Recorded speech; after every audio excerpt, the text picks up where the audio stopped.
یعنی کہ بے شک تم اس کا جو پودا ہے وہ تم نہ خرچ کرو، تم وہ پودا نہ دو، بلکہ اس کا جو پھل آتا ہے وہ تم خرچ کر دو، تاکہ تم وہ ہمیشہ اس کا صدقہ کرتے رہو۔ یہ کمال درجے کی نیکی ہے کہ جب انسان اتنا خرچ کر دے جو اس کو سب سے زیادہ پسندیدہ ترین ہو۔ یہ سب سے مشکل ترین کام ہے، سب سے پسندیدہ ترین چیز کو اٹھا کر دے دینا۔ اس وقت تک انسان مکمل طور پر نیکی کو حاصل نہیں کر سکتا جب تک کہ اپنے سب سے پسندیدہ ترین چیز کو اللہ تعالیٰ کی راہ میں خرچ نہ کر دے۔ اللہ تعالیٰ فرماتے ہیں وَمَا تُنْفِقُوا مِنْ شَيْءٍ فَإِنَّ اللَّهَ بِهِ عَلِيمٌ، اور جو بھی کچھ تم خرچ کرو گے تو یقیناً اللہ تعالیٰ اس کو پوری طرح جاننے والا ہے۔ اللہ تعالیٰ تمہیں تنگی میں نہیں ڈالتا بلکہ تمہاری نیت اور چیز کے فائدے کے مطابق تمہیں اس کا ثواب دیتا ہے۔ تمہیں تنگی نہیں دیتا اللہ تعالیٰ، اور وہ خوب جاننے والا ہے تمہاری نیت کو۔ كل طعام قال حلا لبني إسرائيل إلا ما حرم إسرائيل على نفسه من قبل أن تنزل توراة۔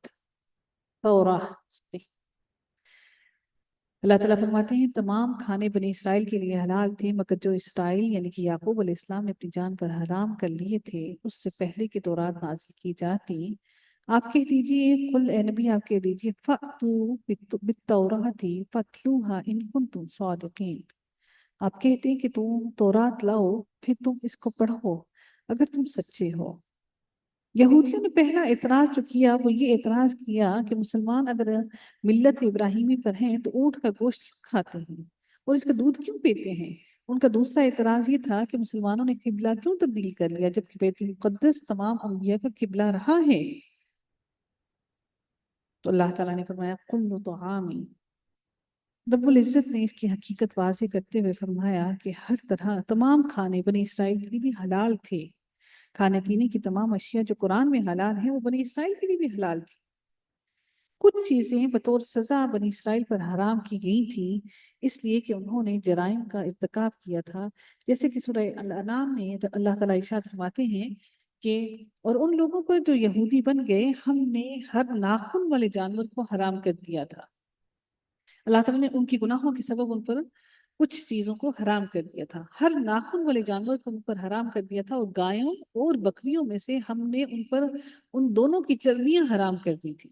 یعنی کہ دیکھیے وہ لوگ جو تھے وہ تیل اور گھی جو ہے نا، وہ جو گھی بنایا کرتے تھے ان کی چربی سے ہی، گائے اور بکری کی چربی سے بنایا کرتے تھے، تو اللہ تعالیٰ نے وہ چربیاں بھی ان پر حرام کر دی، سوائے اس کے جو ان دونوں کے پیٹھوں یا انتڑیوں نے اٹھایا ہو، یا جو کسی ہڈی کے ساتھ ملی ہوئی ہو، یعنی کہ جس کو آپ الگ نہیں کر سکتے، گوشت کے ساتھ بالکل چپکی ہوئی، پر بالکل اس کے اندر پیوست ہے، کہ ہم نے انہیں ان کی سرکشی کی وجہ سے سزا دی تھی اور بلا شبہ یقیناً ہم ہی سچے ہیں۔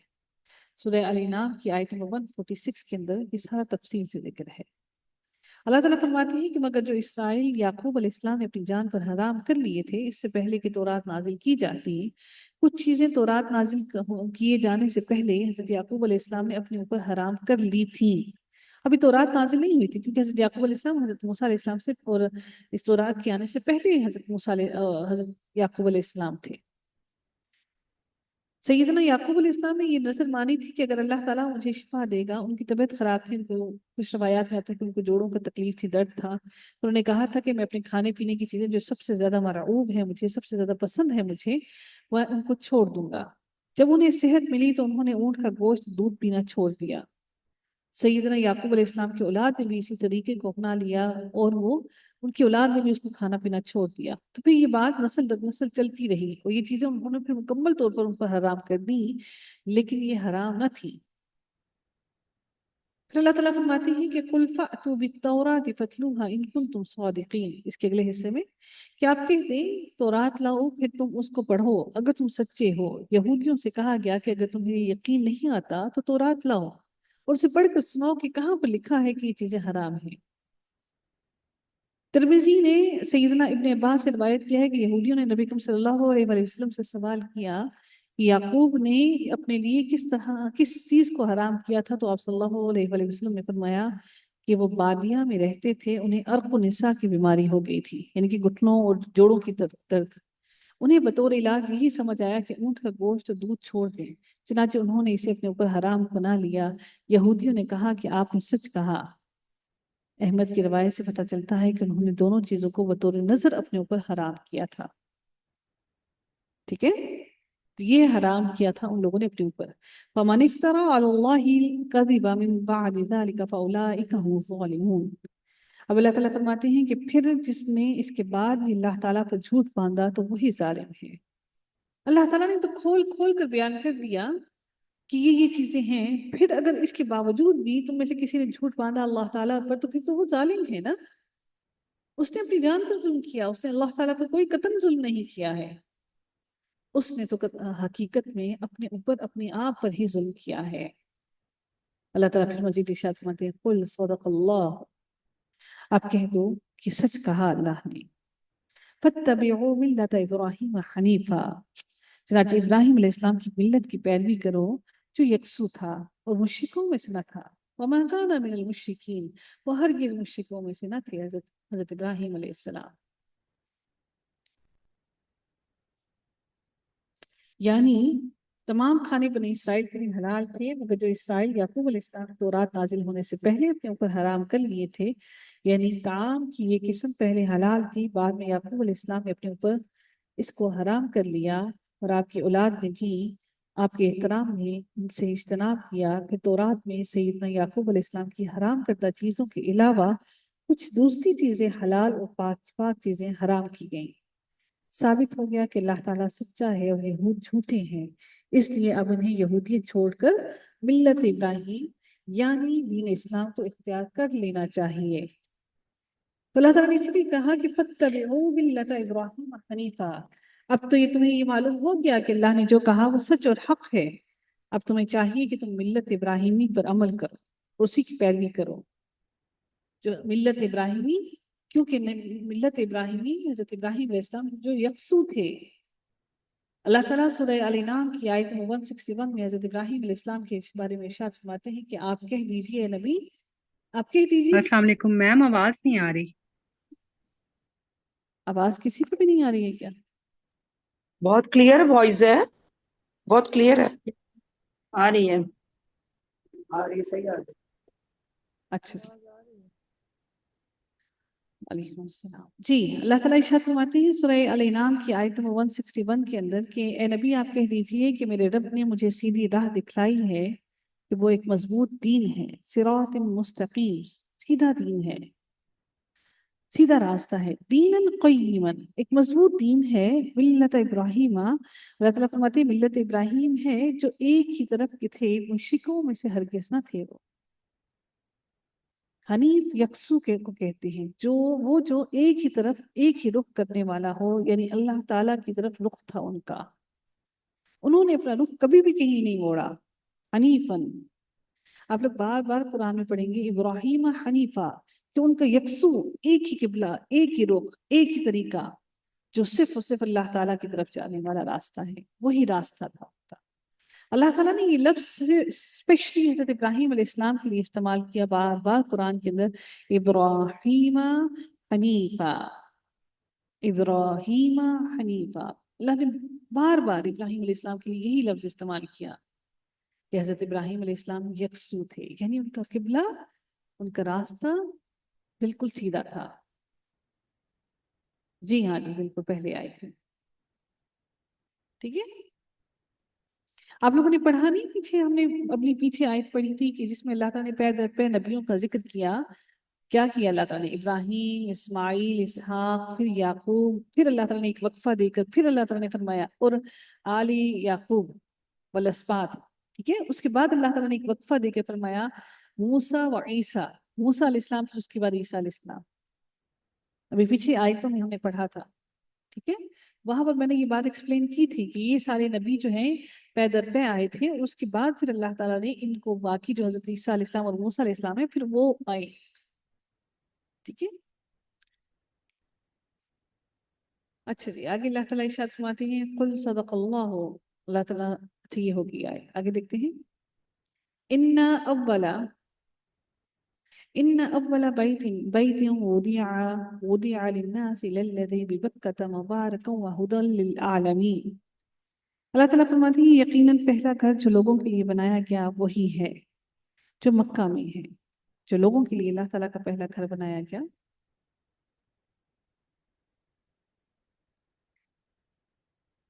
وہ وہی ہے جو مکہ میں ہے، جو تمام جہانوں کے لیے بابرکت اور ہدایت ہے. وہدی للعالمین، تمام جہانوں کے لیے. اللہ تعالیٰ نے یہ جو پہلا گھر جو زمین پر پہلا گھر جو قائم ہوا وہ یہی مکہ میں خانہ کعبہ ہے. اس آیت میں بینات واضح نشانیاں موجود ہیں جن کی تعداد 40 سے زیادہ ہے. وہ ہدی للعالمین کیا ہے کہ جس میں 40 نشانیاں ہیں، اس میں داخل ہونے کے لیے والے کے لیے امن ہے. کس کے اندر؟ اس خانہ کعبہ کے اندر داخل ہونے والے کے لیے امن ہے.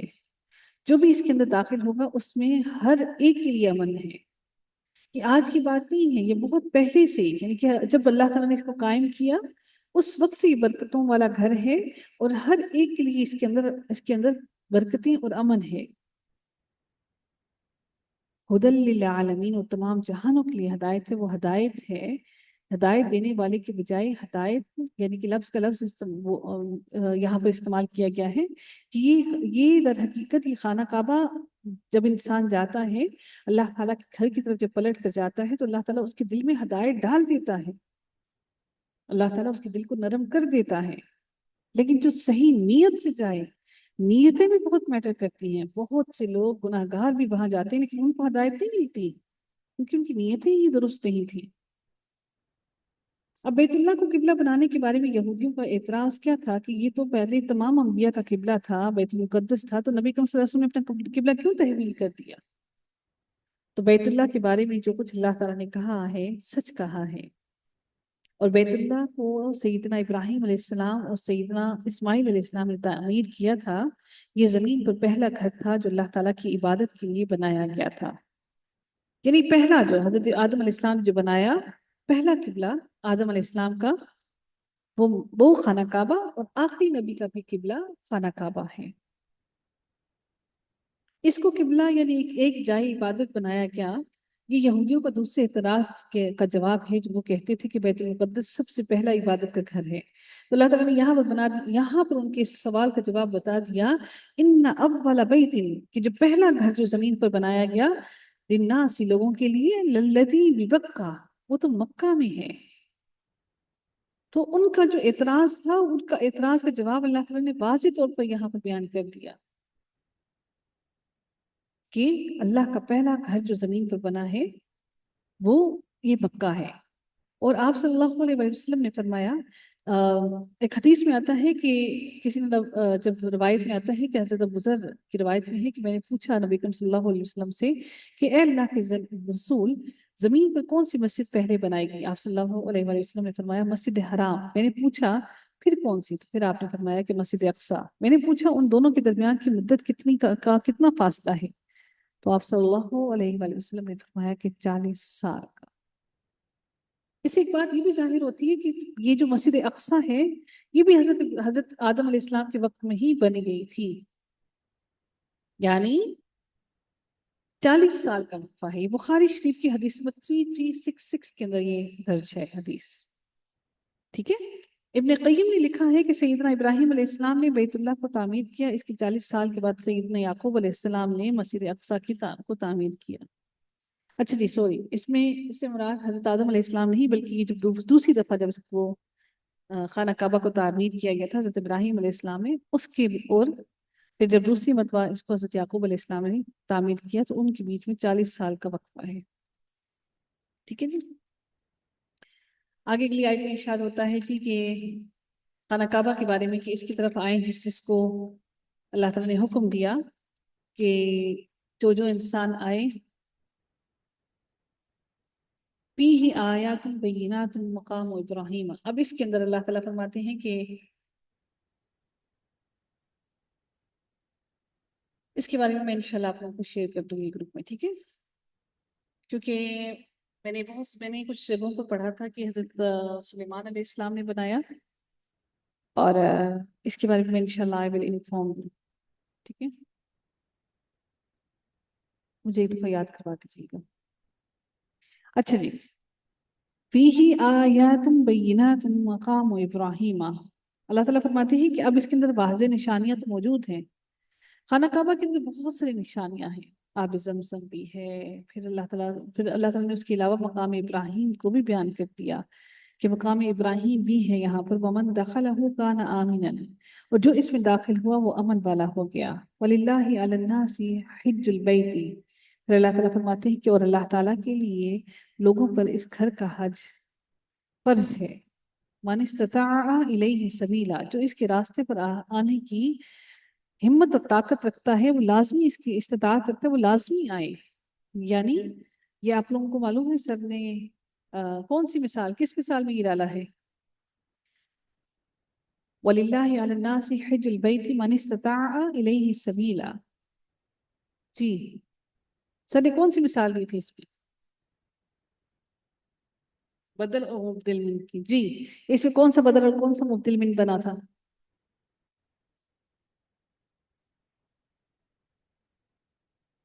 بدل کون سا بنا تھا اور مبدل من کون سا بنایا تھا سر؟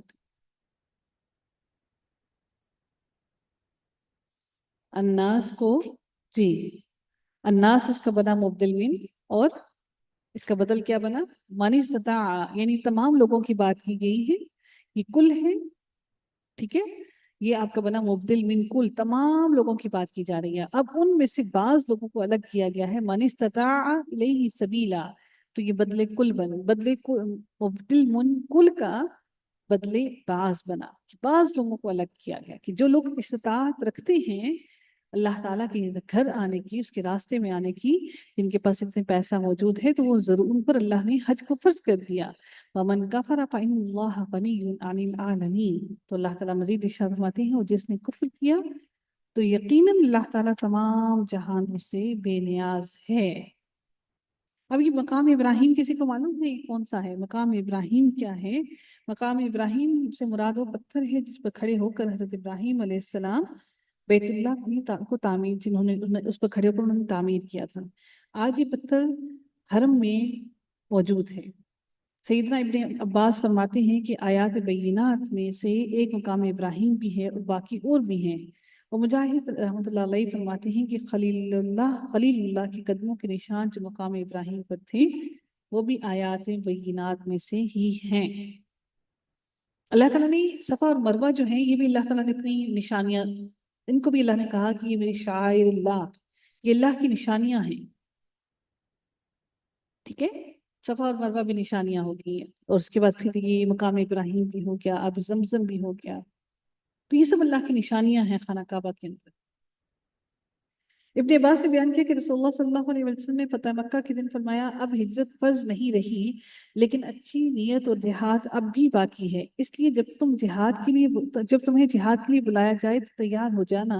اس شہر مکہ کو اللہ تعالیٰ نے اسی دن حرمت عطا کی تھی جس دن اس نے آسمان اور زمین پیدا کیے. اس دن سے اللہ تعالیٰ نے اس کو حرمت عطا کر دی، اس لیے یہ اللہ تعالیٰ کی مقرر کی ہوئی حرمت کی وجہ سے محترم ہے. یہاں کسی کے لیے بھی مجھ سے پہلے لڑائی جائز نہیں تھی اور مجھے بھی صرف ایک دن گھڑی بھر کے لیے یعنی کہ فتح مکہ کے دن اجازت ملی تھی.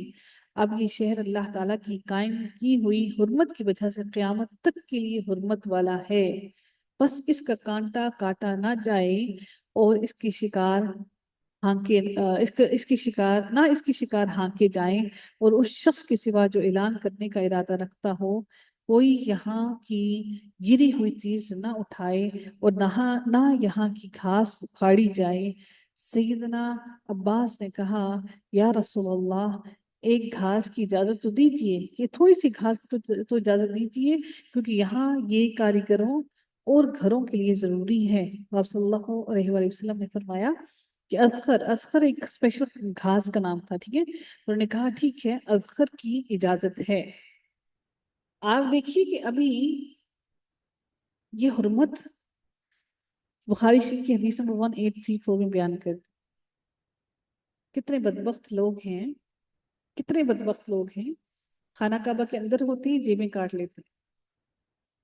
کتنے بدبخت ہیں ہم مسلمان جو خانہ کعبہ کے اندر ہونے کے باوجود بھی پیسے چھین لیتے ہیں، موبائل چوری کر لیتے ہیں، خانہ کعبہ کے اندر موجود۔ اللہ نے مکہ کے شہر کو حرمت والا بنا دیا، ان کو خانہ کعبہ کی حرمت کا ہی احساس نہیں،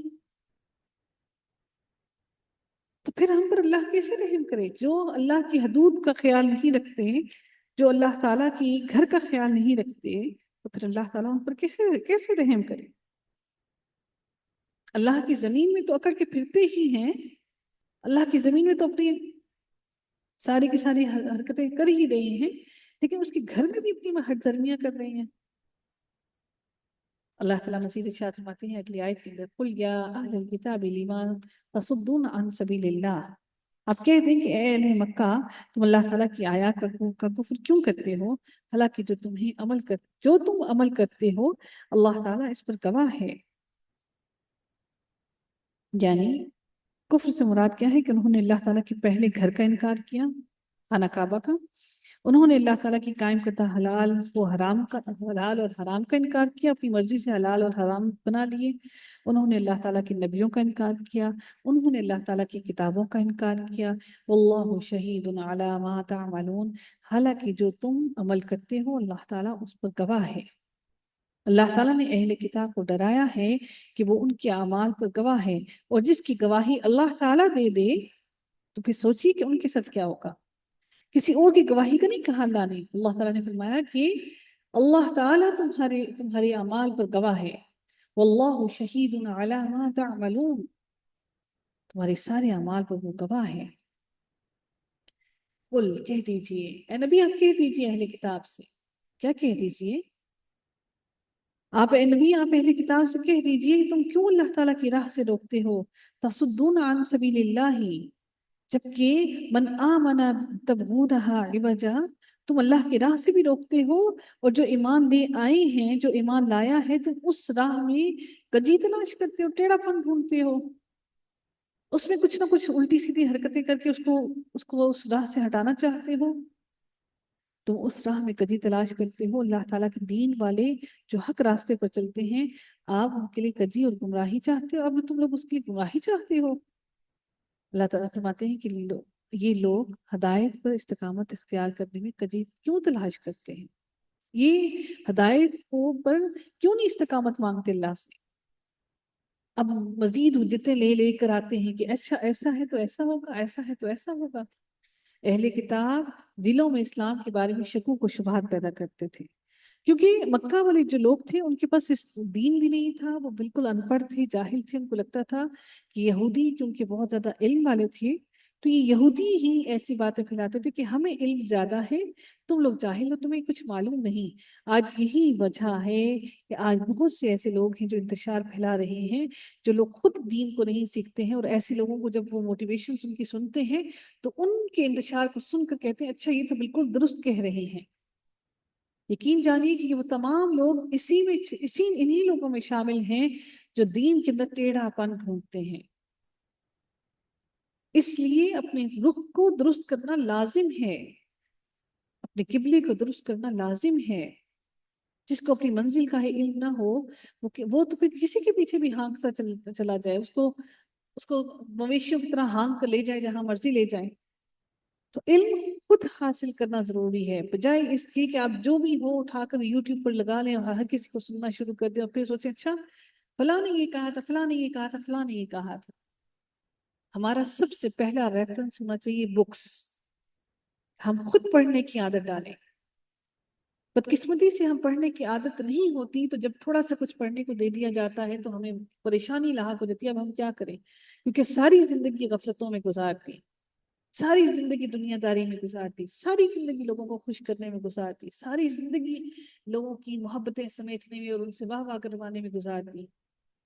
علم کی طرف تو گئی نہیں، علم تو وہ لیا تھا جب ماں باپ کے گھر میں تھی تو ایک ڈگری لے لی تھی، بس وہ علم تھا، وہ بھی علم نہیں تھا، وہ صرف اور صرف ایک کاغذ کا ٹکڑا تھا جو ہم اس سلیبس کی 5-10 کتابیں پڑھ کر وہ ڈگری لینے کے لیے ہم نے وہ کتابیں رٹے لگائے اور نمبرز لے کر ہم نے وہ کاغذ کا ایک ٹکڑا لے لیا۔ وہ علم قطن نہیں ہے، علم یہ ہے جس میں تحقیق کرنی پڑے، جس میں گھسنا پڑے، جس کو سمجھنے کے لیے مشقتیں کرنی پڑے، یہ علم ہے۔ وہ تو علم ہے ہی نہیں جو ہمیں یونیورسٹیز اور کالجز میں پڑھا تھا، وہ کون سا علم ہے؟ اب ایک مثال ڈھونڈنے کے لیے، ایک سوال کا جواب ڈھونڈنے کے لیے، ایک لفظ کا جواب ڈھونڈنے کے لیے کتنی سرچ کرنی پڑتی ہے، کتنا پڑھنا پڑتا ہے، یہ علم ہے۔ اس لیے آنکھیں بند کر کے ہر کسی پہ یقین نہ کر لیا کیجیے، خود علم حاصل کرنے کی کوشش کیجیے۔ بہت زندگی گزار لی، اب جو تھوڑے سے لمحے زندگی کے باقی رہ گئے ہیں، اس کو رب کے لیے صرف کر دیجیے، گھبرائیے نہیں۔ تھک جاتے ہیں، ہار جاتے ہیں، لیکن لوٹ کر تو اسی کی طرف جانا ہے نا، تو پھر کیوں نہ اس کی نشانیوں کو تلاش کریں۔ یا ایھا الذین آمنوا ان تطیعوا فریقا من الذین اوتوا الکتاب یردوکم بعد ایمانکم کافرین۔ اللہ تعالیٰ فرماتے ہیں کہ یا ایھا الذین، اے لوگوں جو ایمان لائے ہو۔ اب اللہ تعالیٰ نے پہلے ان کو بتا دیا ان لوگوں کو کہ یہ لوگ تو کجی تلاش کرنے کی کوششوں میں ہیں، اور پھر اللہ تعالیٰ نے یہ بھی فرما دیا کہ اے لوگوں جو کجیاں تلاش کر رہے ہیں، اب اللہ تعالیٰ ایمان والوں پر ان کا حوصلہ ان کو بتا رہے ہیں کہ دیکھو تم لوگ ان کے بہکاوے میں نہ آ جانا۔ یا ایھا الذین آمنو، آپ لوگ بھی جب سیدھے رستے پہ چلتے ہیں نا، تو آپ کے آس پاس بہت سارے ہوتے ہیں جو کھینچ کھینچ کے پکڑ کے لے کے جاتے ہیں، دیکھو پتہ نہیں کون سے رستے پہ چل پڑی ہے۔ نعوذ باللہ، ہم لوگ اس قرآن کے علاوہ کچھ نہیں پڑھ رہے۔ بہت سے ایسے بھی سوال آئے، کہتے ہیں کہ جی پہلے قرآن ہی پڑھاتے تو پھر پتہ نہیں کون کون سے غلط رستے پہ ڈال دیتے۔